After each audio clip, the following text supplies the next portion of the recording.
আমি বারবার একটা কথা বলি, যে হাত দিয়ে কাজ করে তাকে তাকে কী বলা হয়? তাকে মজদুর বলে।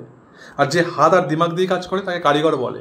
আর যে হাত দিমাগ আর মন দিয়ে কাজ করে তাকে শিল্পী বলা হয়। তো আমাদেরকে মন দিয়ে কাজ করতে হবে। আমরা বেশিরভাগ কী করি? কাজ করতে হয় তাই করি, বেঁচে থাকতে হয় তাই বেঁচে আছি, যার জন্য আমরা বাঁচতে শিখিনি। বেঁচে থাকার মতো আমরা বাঁচতে শিখিনি, কারণ আমরা বেঁচে আছি তাই বেঁচে আছি। হাত দিয়ে কাজ করে যারা মজদুর বলে, অর্থাৎ হার্ডওয়ার্ক করে। আর যে হাত দিয়ে আর দিমাগ দিয়ে কাজ করে তাকে কারিগর বলে। আর যে হাত দিমাগ আর মন দিয়ে কাজ করে তাকে শিল্পী বলে। তা আমাদের একটা একটা ভালো একটা জিনিস তৈরি করতে গেলে, যে জীবনকে নকশা করতে গেলে, তুমি কোথাও বেড়াতে যাচ্ছ তার 1 মাস 2 মাস আগে থেকে বন্ধুরা তোমার কাছে প্ল্যানিং হয়ে যায়। কোন হোটেলে যাবে, কোথায় থাকবে, ওখান থেকে ট্যাক্সি নেবে, সমস্ত কিছু প্ল্যানিং হয়ে যায়। ভাই, তোমার এত বড় লম্বা একটা লাইফ দিয়েছে ভগবান, ঈশ্বর, আল্লাহ, গড, যাকে তুমি বিশ্বাস করো, সে তোমাকে একটা লম্বা একটা সুন্দর জীবন দিয়েছে, তার জন্য তোমার কোনো প্ল্যানিং নেই। যদি তোমাকে এই মুহূর্তে আমি জিজ্ঞাসা করি বন্ধুরা, যারা ভিডিওটি দেখছো, যে তোমার কোনো জীবনের প্ল্যান আছে? 5 বছরের প্ল্যান আছে? 5 বছর পর কোথায় যাবে? 2025 চলছে, তো 2030-এ কোনো প্ল্যান আছে? তুমি যে জীবনটা কোন জায়গায় দেখতে চাও? না তো, কোনো প্ল্যান নেই। তো আমরা বাঁচতেই ভুলে গেছি। প্ল্যানিং ছাড়া কিছু হয় না। তাজমহল কে বলেছে একবার তৈরি হয়েছিল? তাজমহল 3 বার তৈরি হয়েছিল বন্ধুরা। প্রথম শাহজাহানের দিমাগে একবার, দ্বিতীয় শাহজাহান দিমাগে তৈরি করেছিল নকশা করে, হ্যাঁ এরকম করে, সেই নকশাটা খাতার তো তৈরি হয়েছিল 2 বার, আর তারপর তৈরি হয়েছিল বাস্তবে 3 বার। সো আমাদের জীবনের যা স্বপ্ন আছে, সেই স্বপ্ন তখনই বাস্তবায়িত হবে যখন আমরা তাকে 3 বার ইমপ্লিমেন্ট করব। প্রথমে একবার ভাববো যে আমার জীবনটাকে কীভাবে আমি অতিবাহিত করতে চাই, আমি জীবনে কী কী চাই, জীবনে কীভাবে প্ল্যানিং করব। আর সেই প্ল্যানিংটা শুধু দিমাগে করলেই হবে না, খাতা পেন নিয়ে করতে হবে। ছেলে মেয়ের সঙ্গে যদি পড়তে বসতে হবে, খাতা পেন নিয়ে করুন, লেখাছবি করুন, লিখুন আপনার প্ল্যানিংটা। তার জন্য আমার অনেক ভিডিও আছে, কীভাবে আপনি স্বপ্নকে তৈরি করবেন, কীভাবে আপনি প্ল্যানিং করবেন, সেই ভিডিওগুলো দেখুন।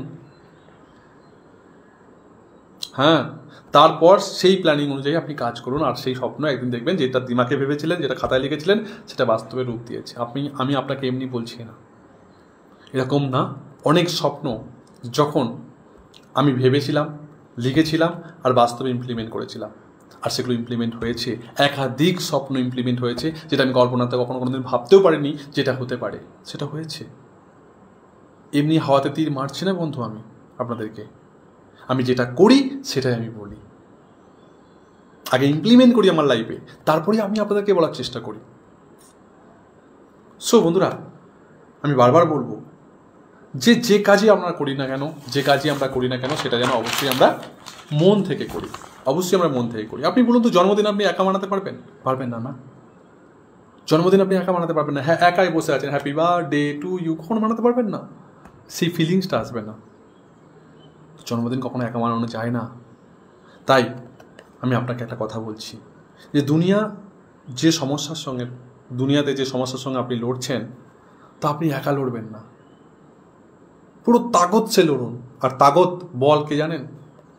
একটা ছোট্ট ছেলে মাঠে খেলা করছে, সেখানে মাঠে একটা বড় পাথর পড়ে আছে।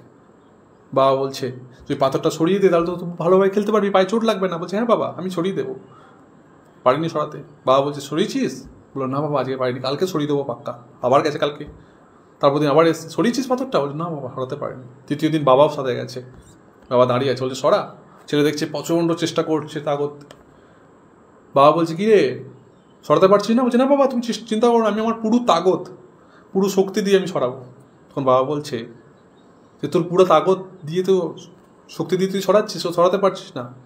তুই পুরো তাগত কথার অর্থ জানিস না, তুই পুরো শক্তি কথা অর্থ জানিস না। আমি তো তোর বাবা, আমি তো তোর একটা শক্তি না। তুই আমাকে একবার বলছিস না, বাবা হাত লাগাও, আমরা দুজন মিলে, আমার পুরো তাগত তুমি ছাড়া আমি কিচ্ছু না, তো তুমি আমার সাথে হাত লাগাও, আমি একসঙ্গে মিলে আমরা এই পাথরটাকে সরাতে পারবো। তা আমি তো তোর পুরো তাগত। তা আমি আপনাকে একটা কথা বলি বন্ধুরা, যে আপনাকে সাহায্য করার জন্য, আপনি যে অবস্থায় মানসিকভাবেই হোক ভেঙে পড়েন, আর্থিকভাবে ভেঙে পড়েন, বা কোনো কিছু হেল্প চান, কারোর কাছে সালাহ চান, জীবনটাকে বেটার করতে চান, সমস্ত মানুষ আছে যারা আপনাকে সাহায্য করতে চায়। শুধু আপনাকে চুনতে হবে, সেই সমস্ত মানুষকে চিহ্নিত করতে হবে আপনাকে। মানুষ আপনাকে সাহায্য করতে চায়। শুধু আপনাকে নিজেকে খুলে মিলে ধরতে হবে যে আপনি কী চান, কী চাইছেন, কীভাবে সাহায্য চাইছেন, সেই সাহায্যের হাতটা বাড়ানোর জন্য।